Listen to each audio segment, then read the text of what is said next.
participants.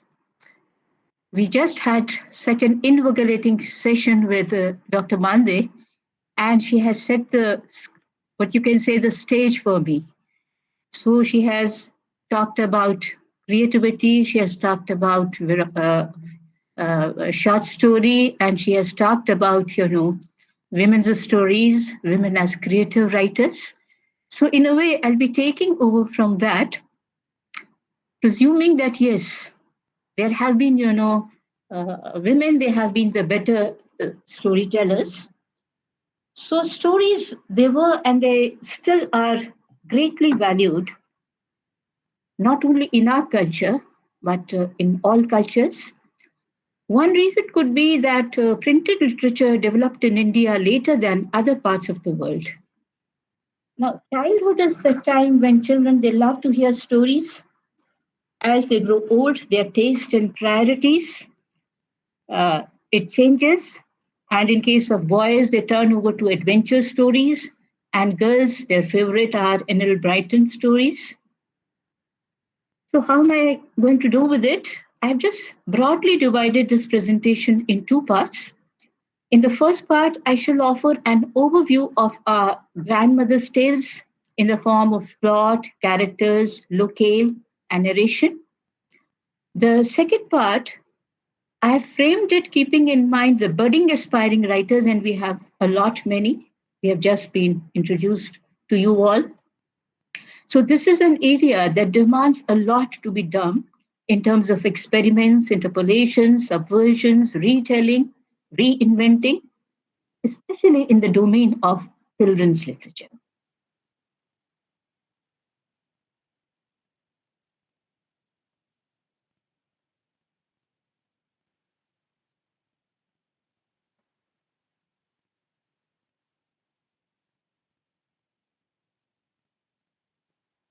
So, I have presented it as the grandmother's tales.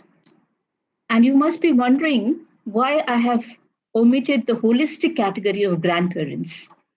The Children Book Trust of India, its earliest publication, it was entitled Life with Grandfather by its founder, publisher Shankar, the famous political cartoonist. And we are familiar with Ruskin Bond's popularity with the young readers. That goes without saying that that gentle, nostalgic tone of his stories and his strong roots in his environment, they continue to enthrall young readers even to this day.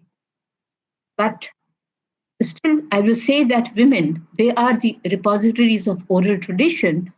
And therefore, when we think of stories, especially, our bedtime stories, we think of our grandmother. So the oral tradition in India, this is very strong. And we have, we could divide it into two categories: Shruti, that which is heard, and Smriti, that which is memorized. So both these traditions, Shruti and Smriti, they demand careful listening and memorization. These grandmothers' tales, they are firmly grounded in orality. They have survived and flourished because of careful listening and memorization, that is in the form of epic stories. Dr. Bande, she was just talking, that how there has been the recreations of the stories of Ramayana and Mahabharata. Then there have been various kinds of kathas, upkatha, parikatha, vratkathas, religious discourses.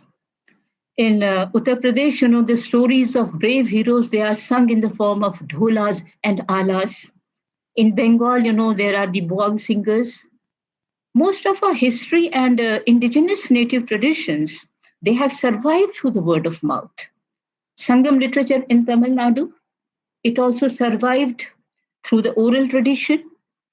Then if we go to Rajasthan, then telling the story of Babuji on tapestry, that is another example of combining the visual with the oral. So the oral artifacts, they are folklores, folk tales, myths, legends, maxims, proverbs, rumors, Kivadanti, just as Ma'am Bande, she was just talking about how, the women and they are fond of, gossiping, and how out of these gossips, very beautiful stories, they come out.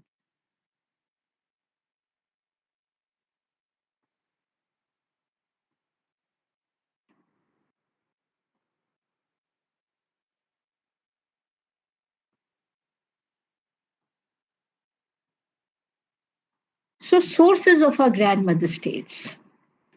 I will continue, what Usha Mande ma'am, she had been saying, that these are the eternal sources, of our tales, the epics, the Vedas, and the Puranas. There is what we call, the collective memory. What Carl Jung, he said, this concept of collective consciousness. And very interestingly, you will find that all the stories around the world, and somehow, they have similar patterns, they have similar stories. So there is, similarity in themes, in folk tales.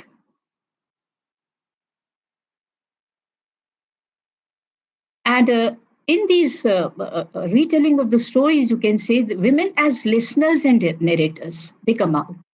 They have been the repositories of oral tradition. They have been narrating, folk tales and folk songs to avid listeners since antiquity. The treasure house of proverbs, maxims, anecdotes, even rumors, myths, and legends. It has been preserved and passed on to posterity without, you can say, any formal recognition by these grandmother states. And now, with the formal recognition of oral resources in the academic discipline of history, women they have emerged as the key agents of preserving, the family and local history. So, storytelling that way is rightly said to be a woman's traditional characteristic. And Geeta Hariharan, there is this famous novel of her, Thousand Faces of Night. It was published in the year 1992, and this could be cited as an excellent example of employing storytelling as a narrative device to trace the growth of a woman through her changing responses to the stories told by her grandfather, father in law, and then there is another woman. So, as listeners of the epic stories and various kinds of discourses like Bhagavad Puran, Garud Puran, women they are familiar with the nuances of narration. In Sanskrit tradition, Kavya, it is divided into two categories. You could say Shravya, that which is heard, and Drishya, that which is heard. So, if we just look at the stories, of the epic stories or the stories, from Sanskrit literature, so you will find that how there are multiple narrators. In Mahabharata, for example, you will find the story, from one person, it is, passed on to another a person, and there are multiple narrators.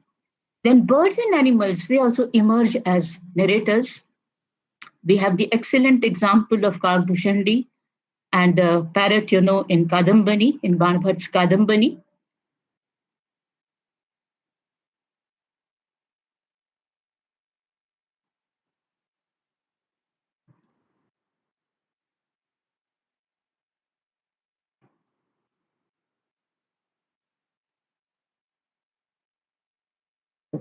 Okay, स्वस्तिक कुछ गड़बड़ी हो गया. Mhm.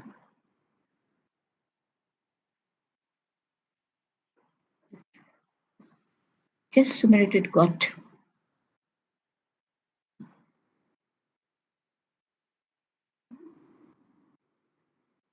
So now we take an anthropological view of these folk tales, and I'll be referring to Levi Strauss. Levi Strauss, the famous French anthropologist, and he argued, that the savage mind vis-a-vis the civilized mind, they had the same structures as the civilized mind, and that human characteristics they are the same everywhere. In his famous book, this The Elementary Structures of Kinship, which is vitally significant even to this day, though it was published in the year 1949. तो इसमें वो बात करता है difference की और relations की, kinship की। और स्ट्रॉस का ये कहना है कि ये जो डिफरेंस है और ये जो रिलेशनशिप है, this is very crucial, in his universalist approach. तो हम अपने जो फोक टेल हैं, जो फोक स्टोरीज हैं, उसमें भी हम देखेंगे कि ये बाइनरी अपोजिशंस होता है। जब कैरेक्टर्स की बात करेंगे तो एक अच्छा कैरेक्टर होगा, एक खराब कैरेक्टर होगा। तो इस तरह से ये binary opposition, and because of these contrasting images, how you find, that interest in the story that is maintained. And then he talks of myth. And interestingly, what he has to say about myth is that he says that myth represents the mind that creates them and not some external reality.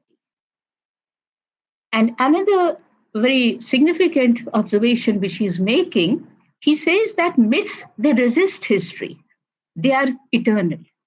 और आजकल ये एक जैसे debate चली हुई है कि जब वो कहते हैं कि the Ramayana and the Mahabharata, and earlier, when we go by colonial history, so usme they used to say that they are mythological text. And now the recent interpretation, the recent argument is कि नहीं, वो mythological नहीं है, ये historical है, because there is historical evidence of their presence. So myths, that way they resist history and they are eternal. He proposed a theory of binary opposites, which posits that the majority of narratives in media forms such as books and films, they contain opposing main characters. And these binary, the opposites, they help to thicken the plot, and then it takes on, the narrative and introduces this method of contrast.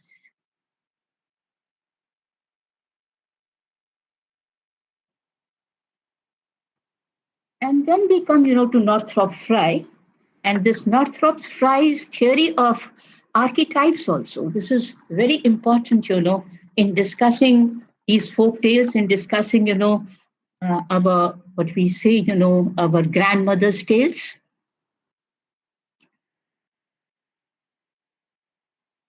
So he talks, of archetypes as symbol. And he's talking, in the archetypes, he's talking of two basic categories. That is the comedic. He calls it comedic, not comic, and tragic.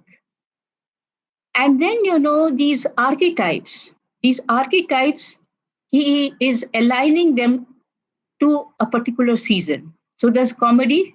Comedy is related to spring. Romance, it is related to summer. Tragedy, it is related to autumn. And satire, it is related to winter.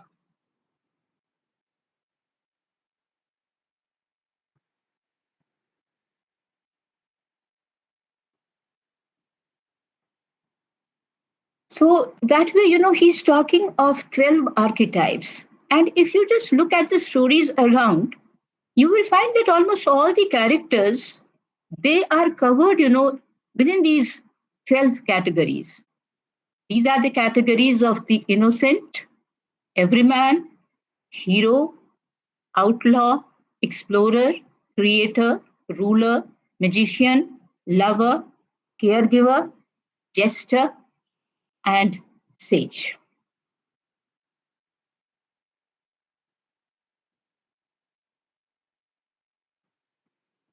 Now, coming over to some popular stories for children and young adults.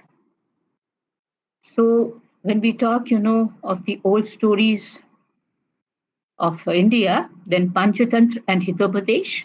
Interestingly, both these stories, Panchatantra and Hitopadesh, they have been written by writers from Kashmir, then Betal Pachisi.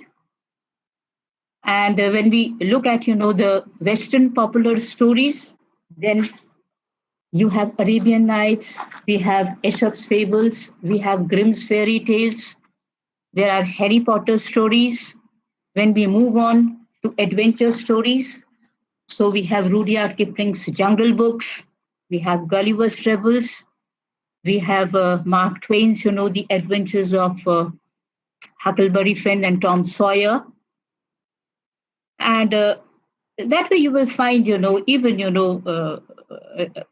Daniel Defoe's, works, R.L. Stevenson's works, they have also been very popular among the young boys. So the point that I wanted to make was that when we look at our mother's stories, we will find that we have been introduced, to these stories at some point of our life by our mothers. And this is also very interesting that maybe sometimes when our grandmothers, they were not very literate. And even then you will find that they had this accumulated knowledge. They had not only the knowledge, of the epics and the Puranas and, the religious texts, but at the same time, they were familiar, with these popular stories of birds and animals, even stories, you trace them, to Aesop's fables, you trace them, to Arabian Nights. So that way, this substantiates what Carl Jung, he had to say, the collective memory. And when we talk of the collective memory, then the best example, that is of the Afro-Americans, the racial memory, how, they kept the stories, the story, of their past by just narrating to it. And at one point of time, during the Harlem Renaissance, this was how, there was this Renaissance, how they kept, themselves united, that they used to gather around, they would lit a fire, they would sit around the fire, and then, they would be narrating, they would be really living their past, how they were, carried over in the slave ships to the US. And this is how, the stories, they went on, from one generation to another. And African writers, a whole lot of them, including men as well as women, Toni Morrison, Alice Walker, Gloria Naylor, Paul Marshall, how they have made wonderful use, of this memory, this racial memory, and how, in this way they have preserved their heritage.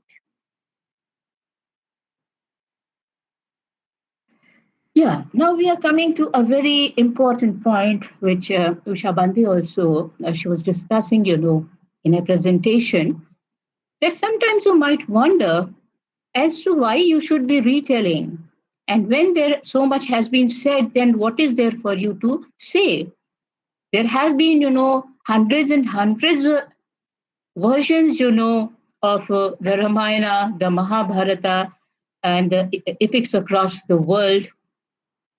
So how do you do it, and how do you retain, the interest of the readers? Because that is another very important point. These days, this is a general cry that children, they are losing their interest, in reading. And we can say, that partially we have to accept the blame that it means, that the material which is presented to them, that readable material, we are not able to maintain its interest and make it, interesting, like the books of yesteryears, Alice in Wonderland, Harry Potter. You will have to stop your children, from reading these books, but they can't then take their eyes off from these books. So, what do we do to make our writing interesting? As a writer, as budding writers, especially, this is a very important question, and how I've tried, to address it. How some people, they have been doing it. Recently, one example, one citable example, that is of Sudha Murthy. Sudha Murthy, she has been retelling stories, and not only she is retelling stories, she has also been sharing, her own experiences, which are very interesting.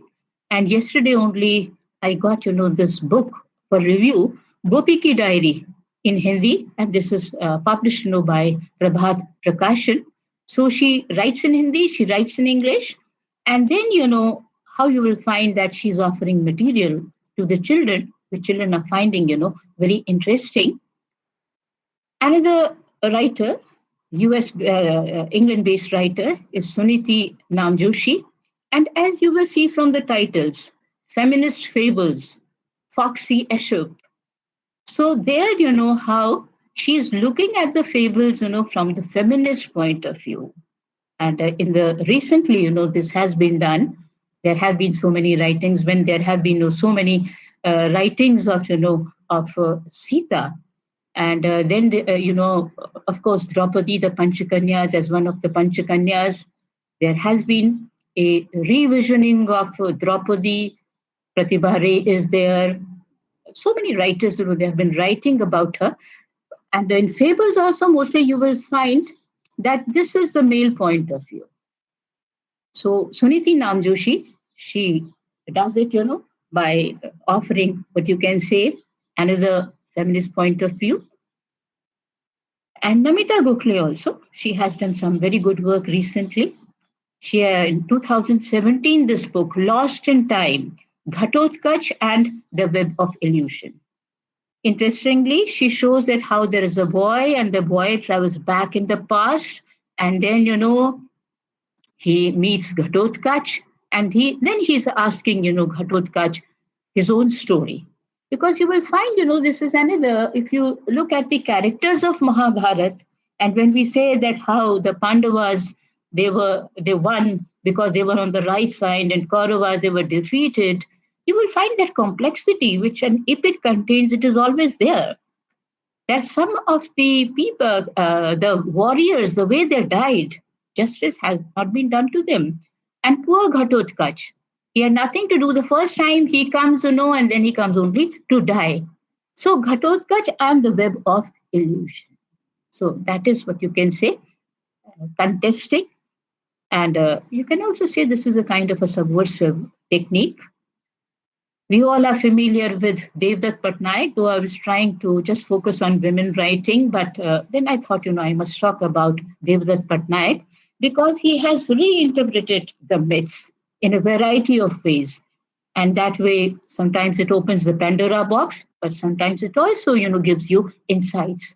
So these are certain things, which can be done. And एक जो चीज़ है कि अंग्रेजी में तो फिर भी किताबें मिल जाती हैं, हालांकि जो चिल्ड्रन बुक ट्रस्ट है या एनबीटी है, एंड मोस्ट रिसेंटली अभी जैसे प्रथम प्रकाशन है, इवन पेंगुइन ने भी शुरू किया है।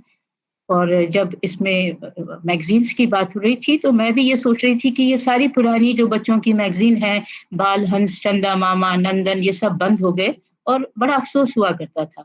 लेकिन अब मैंने जब देखा, specially I am thankful to this workshop, तो मैंने देखा कि अरे यहाँ तो बहुत सारी, और ये सारी जो मैगजीन्स हैं ये they are available, online magazines बन गई हैं ये।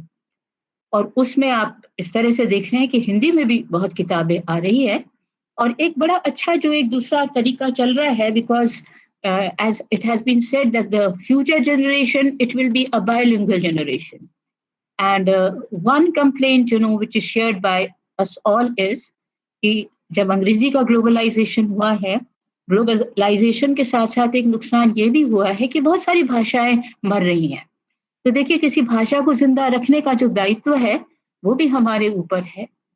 तो अंग्रेजी ठीक है, वो हमारी बोलचाल की भाषा है, वो हमारी काम की भाषा है, वो हमारी प्रोफेशनल लैंग्वेज है, लेकिन एक हमारा जो एक अपना दायित्व बनता है वो अपनी भाषाओं के लिए भी बनता है। और मुझे याद आता है चिन्मय अचेबे का। चिन्मय अचेबे ने बहुत खूबसूरत सी बात उसने कही थी। उसने कहा, this is so very shameful to write in a foreign language, but then he said, the pity is that I do not know any other language besides English. But fortunately for us, Hindustan में करीब सभी लोग bilingual तो हैं ही, और इसलिए जो हमें जो साहित्य है उसको अपनी भाषा में भी लिखना है। और जो मैं अभी बात कर रही थी कि वो अब इस तरह से किताबें आ रही हैं कि अंग्रेजी और हिंदी साथ साथ।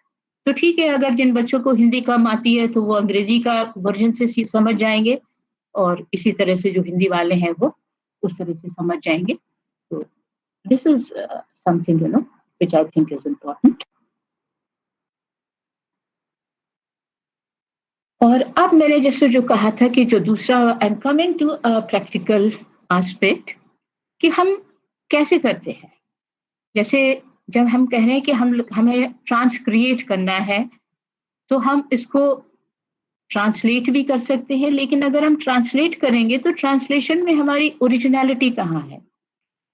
और फिर उसके बाद में लोकेल, अगर एक कहानी है और वो अफ्रीका की कहानी है, तो उसका जो वातावरण हुआ है, उसकी जो पृष्ठभूमि है, that will be African, and the Indian readers will not be able to relate to that.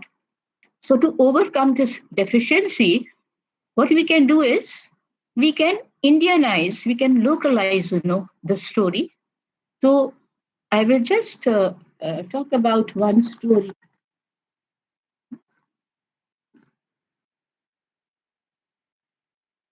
जो इसमें इंग्लिश के स्टूडेंट्स हैं, उन्होंने चिनुआ एचेबे का थिंग्स फॉल अपार्ट जरूर पढ़ा होगा. So in Things Fall Apart, there is this chapter 11, and in chapter 11, there is a story. There is a story about, this tortoise. I will just read. So what happens, that there is this tortoise, and how the story begins. You will find everywhere. This is a jamane mein, so once upon a time. So this is how the story begins. Once upon a time, all the birds were invited to a feast in the sky. They were very happy and they began to prepare themselves for the great day. They painted their bodies with red palm wood and drew beautiful patterns on them with Yuli. Now, this is see, that's why Chinua Achebe is such a great writer. No doubt, he's writing in English, but just mark out, that he brings in that local touch. So they painted their bodies. वो जो है अपने bodies को वो decorate करने के लिए, specially जो उनके ट्राइबल मार्क्स हैं, उनको वो कलर कर लेते हैं, और वो एक रेड कैम वुड होती है, उससे उन्होंने किया है, और फिर उसके बाद में वो पैटर्न बनाते हैं. So tortoise tortoise is a clever creature. So he is, he saw all these preparations. Nothing that happened in the world of the animals ever escaped his notice. उसका एक कैरेक्टर भी कुछ कुछ हमारे नारद जी का जैसा है कि he has, information about everything. He was very cunning. So when he comes to know that there is a feast, all of them, they have invited, to heaven. So then he says, I have also to go. So this is, the African style, at how the involvement, one, what you can say, when you are narrating a story, so one characteristic of the narration, that would be the involvement of the listeners. So that is why if you have listened, to these stories, these narrations, katha vachak, and then you will find that how they elicit, this response from the audience. So there is this girl, and then this girl, she says, but he had no wings. So the mother says, be patient. And then the story goes on that they go up. And then everybody, he says, he's very clever. He has a plan in his mind. So he says, when you go, to a party, when you are invited to a party, so you have to get yourself a new name. And the birds, they were very simple. They thought that maybe this was true. So everybody had a name. And then he says, my name is all of you. So that way you can say this story is about this all of you. So what he does it, he goes there and then, he bullies everyone. And then first of all, he makes a speech. Then the birds are very happy because they think, oh, we could never make this a speech. He made it. And after that, so see, after cola nuts had been presented and eaten, this is again the typical, African method, of greeting your guests, that you will be offering them cola nut. Then the people of the sky set before their guests the most delectable dishes Tortoise had ever seen or dreamt of. First, there was the soup, and he began, to sniff around. There was pounded yam, all the dishes, Mark, there is pounded yam, there is pottage, there is cooked in palm oil, there is fresh fish, there are pots of palm wine. And then, they were invited to eat. And then Tortoise, he jumped to his feet and asked, For whom have you prepared this feast? And then the man replies, for all of you. So he says, I'm all of you. And so what he does it, he takes, he gulps down, all the food so that everybody gets very annoyed and they take back the feathers, because this is how he had gone. He had borrowed feathers from all the birds, and this is how he had made it to the heaven. And now, because the birds, they are very resentful, they take back their feathers. The tortoise is in hot soup. And then he tells the parrot, he says, please, when you go down, so you ask my wife that she should spread, something, light. But the parrot was, very annoyed. So the parrot says, oh, your husband, he has said that you should put some hard stones and all. And so from the height of the sky down to bottom, he falls down on those stones. And they say that's why, he has that flat belly. So this is the story. So what I did, I'm just giving you an example. Maybe you can do it much better. But this is how I did. I did it in Hindi. And I titled it Rang Biranga Kachwa. And then I introduced, I will just read a few passages. बहुत समय पहले की बात है, स्वर्गलोक में एक दावत होने वाली थी और इस दावत में भाग लेने के लिए जंगल के सभी पक्षियों को भी न्योता मिला। तो यहाँ पर मैंने जो अपने हमारे यहाँ मिलते हैं वो सारे पक्षियों के नाम दे दिए, कोयल, कौवा, कौवा, कबूतर, कुकू, मैना, गौरैया, कठफोड़ा, गिद्ध, चील, बाज, सारस, हंस, बगला, उल्लू, मोर, चमगादड़ सभी इस दावत में जाने की तैयारी करने लगे। यह देखकर कछुए को बड़ी जलन हुई, क्योंकि इस दावत में तो केवल पंखों वाले पक्षियों को ही बुलाया गया था जो ऊंचे आकाश में उड़ सकते थे। लेकिन कछुआ बहुत चालाक था, तो उसने कोई ऐसी तरकीब सोची कि इस दावत में वो शामिल हो सके। तो फिर उसने क्या कहा, उसने कहा कि प्यारे पक्षियों, ये बहुत खुशी की बात है कि तुम्हें स्वर्गलोक में होने वाली दावत का मिला है, न्योता मिला है, लेकिन तुम्हें ये नहीं भूलना चाहिए ये कोई साधारण दावत नहीं है, ये स्वर्गलोक की दावत है। ये न्योता तुम्हें स्वर्ग के राजा ने दिया है, इसलिए तुम्हारा एक राजा होना चाहिए। अब कछुए की बात सुनकर सब पक्षी एक दूसरे का मुंह देखने लगे। फिर कछुआ कह तो ठीक ही रहा था, उनका भी एक राजा होना चाहिए। सभी पक्षी सोच में पड़ गए। तभी मोर बोला, मैं पक्षियों का राजा हूँ, देखो मेरे कितने सुंदर पंख है, आकार में भी मैं तुमसे बड़ा हूँ। तो अब इसमें ये मैंने जो कहते हैं कि जैसे इंटरपोलेशंस या अपना which is not in the original story, तो फिर मैंने कहा कि लेकिन उसने क्या कहा, मोर ने कहा कि नहीं, मैं पक्षियों का राजा हूँ, देखो मेरे पंख कितने सुंदर हैं, मैं आकार में भी तुमसे बड़ा हूँ। और ऐसा कहकर मोर ने अपने रंग बिरंगे पंख फैला दिए। मोर की बात सुनकर सभी पक्षी कुछ देर के लिए चुप हो गए, लेकिन सारस को मोर की बात जरा न भाई। वो बोला, अपने पंखों पर तुम्हें बहुत घमंड है, लेकिन अपने पैरों की ओर भी तो देखो, बदसूरत पैरों वाला पक्षी हमारा राजा नहीं हो सकता। देखो मेरा कैसा सुंदर सफेद रंग है, मैं हर रोज तालाब के पानी में नहाता हूँ और तालाब में खिले कमल जैसा ही साफ और सुंदर हूँ, मुझे ही तुम्हारा राजा होना चाहिए। अब सारस ने दूसरे पक्षियों को देखा। नाउ अब उसकी नजर जब तोते पर पड़ी तो वो अपनी लाल चोंच गोल गोल घुमा रहा था। तोता बोला, इस तरह आपस में लड़ाई झगड़ा मत करो, मैं हर तरह से तुम्हारा राजा होने के योग्य हूँ। मेरा हरा रंग, लाल चोंच और मीठी बोली भला किसी अच्छे नहीं लगते, और जरूरत पड़े तो मैं आदमी की बोली भी बोल सकता हूँ। एक तोते की बात में दम तो था, जरूरत पड़ने पर वो आदमी की बोली भी बोल सकता था। अब इससे पहले कि सभी पक्षी तोते को अपना राजा चुनते, कोयल बोल पड़ी, तोता भाई अपनी मीठी बोली पर इतना घमंड अच्छा नहीं, मैं और बहन कुकू क्या अच्छा गाना नहीं गाती, हमारी कुकू किसी भली नहीं लगती, और तुम्हारा काला रंग, तोते ने उसका मजाक बढ़ाया। अचानक कबूतर की गुटुरगू ने पक्षियों का ध्यान खींचा। वो बोला, केवल गाना गाने से तो कोई पक्षियों का राजा नहीं हो सकता, इतनी बड़ी सभा में बोलने के लिए आवाज बुलंद होनी चाहिए, इसलिए मैं तुम्हारा राजा हूँ। तो फिर उसके बाद में जब वो सब पक्षी झगड़ने लगे तो कछुआ यही तो वो चाहता था। तो उसने बोला, भाई अगर तुम्हारी सबकी राय हो तो मैं एक वो सुझाव तुमको देता हूँ। तो उसने कहा, तुम सभी तो पक्षी हो, इसलिए कोई बाहर का जीव तुम्हारा राजा होना चाहिए, तुम सभी मुझे अपना एक एक पंख दे दो और मैं तुम्हारा राजा होगा। और उसके बाद वो सारे फिर एक झुंड में आकाश की ओर चल पड़े। और वहां पर उसने क्या कहा कि मैं तो तुम्हारा राजा हूं, तो सबसे पहले मैं पकवान चखूंगा।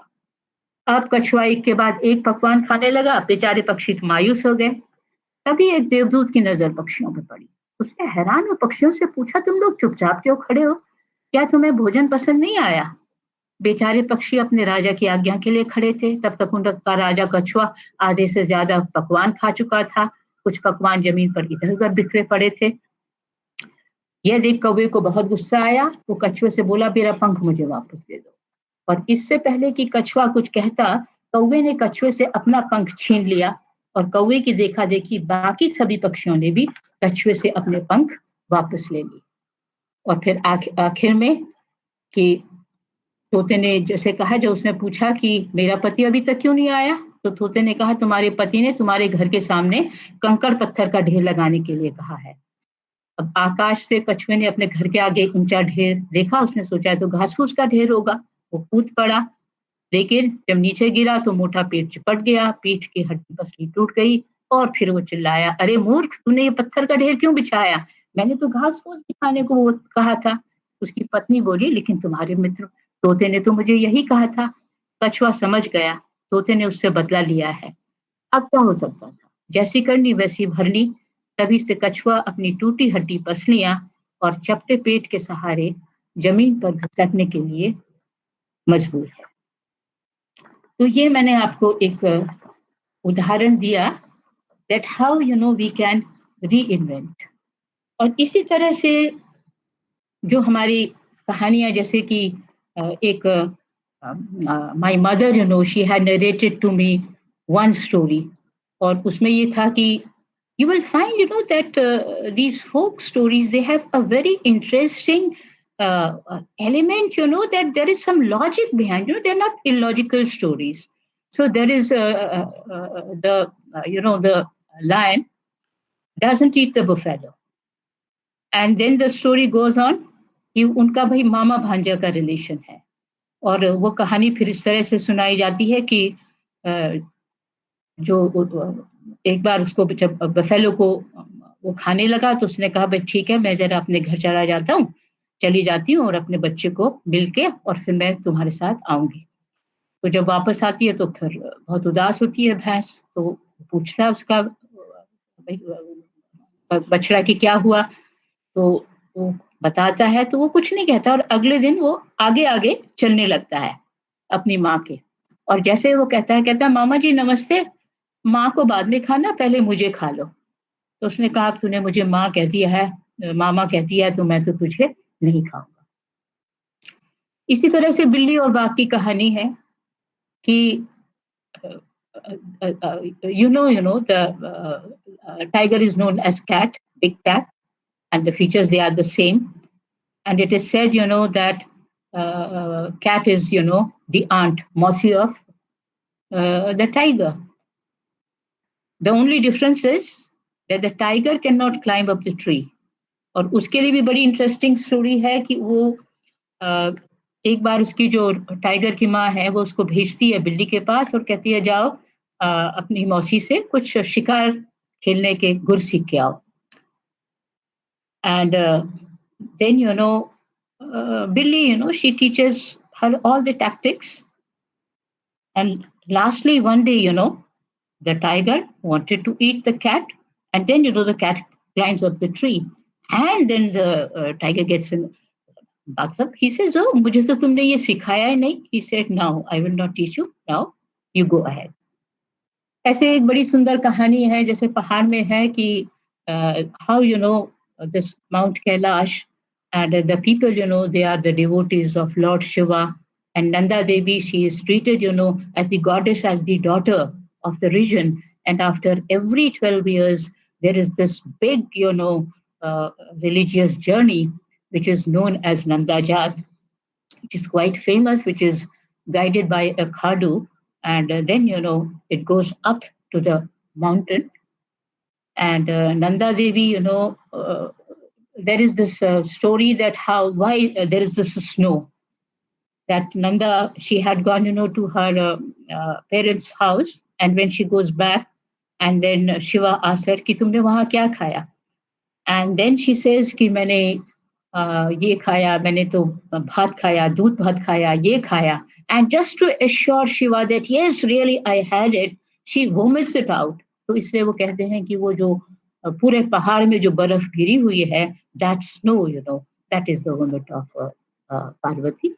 So there are various examples this way, when you can make, these experiments, these innovations. You can rewrite them, not only rewrite them, you can write your own also. But in case, to begin with, sometimes it happens, because again, writing is not such an easy job.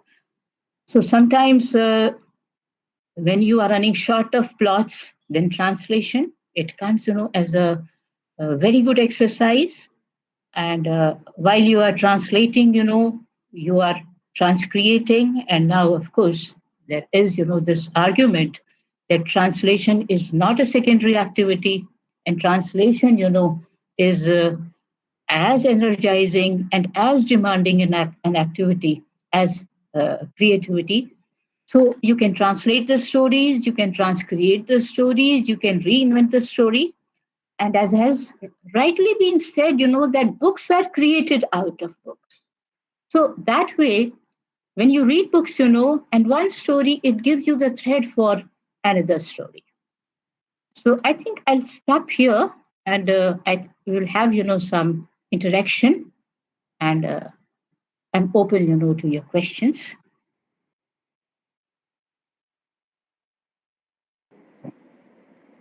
Yes, I would like to invite the participants to ask questions, if any. Okay.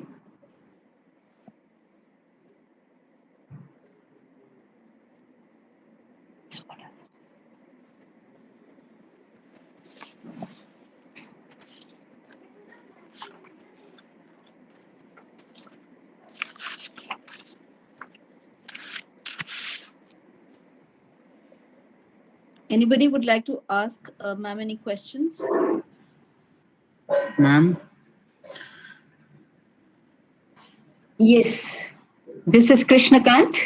Yes, ma'am. मैं एक बात पूछना चाहूँगा ma'am कि अगर हमें कोई कहानी जो कि तो उन शब्दों का इस्तेमाल करते हुए, जैसे कोई कहानी अगर मराठी में लिखी गई है और मुझे उसे हिंदी में ट्रांसलेट करना है और मुझे उसका एनवायरनमेंट वही बनाए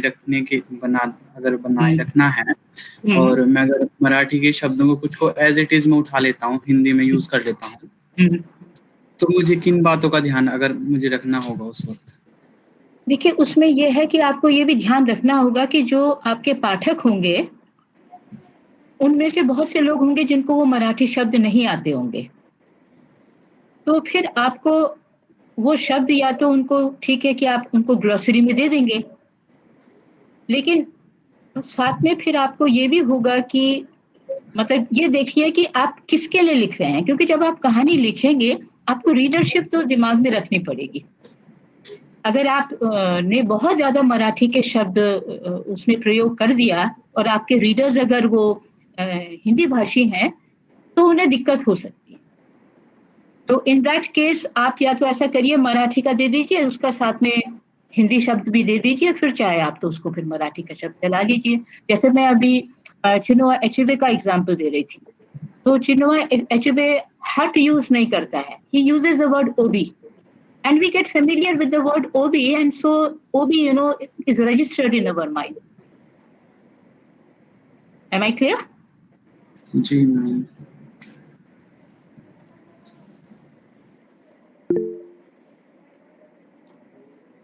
Anyone else interested in asking any question to ma'am? Ma'am, I have a question. Sure. Yes, Krushi. Ma'am, like every has its own nuances.